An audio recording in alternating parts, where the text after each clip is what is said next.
Camera آہستہ آہستہ انسانی جسم کے گرد گھومتا ہے، جہاں حقیقت پسندانہ اناٹومیکل جسم آسکر یم کو منہ کے قریب لاتا ہے۔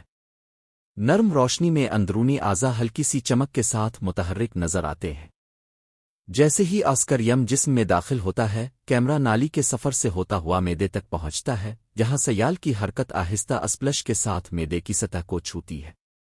اب ایک مائکرو کیمرہ آنتوں کے اندر سفر کرتا ہے، جہاں غذائی ذرات چمکتے ہوئے خون میں جذب ہو رہے ہیں اور جسم کو توانائی فراہم کر رہے ہیں۔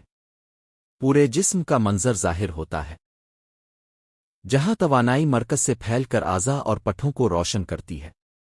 دماغ میں نیورونز متحرک ہوتے ہیں روشنی کی ہلکی چمک کے ساتھ۔ پٹھوں میں غذائیت کا بہاؤ دکھائی دیتا ہے، فائبرز میں توانائی کی نرمی سے حرکت ہوتی ہے۔ آنتوں میں موجود مفید مائکروبز مثبت ردعمل ظاہر کرتے ہیں، لیکن ساتھ ہی معدے میں ہلکی سی جلن اور خون میں شوگر کی تیز رفتار بڑھوتری بھی دیکھی جا سکتی ہے۔ آخر میں جسمانی چمک آہستہ آہستہ مدھم پڑتی ہے، جو تھکن کے احساس کی سائنسی علامت ہے۔ یہ ہمیں توازن اور اعتدال کی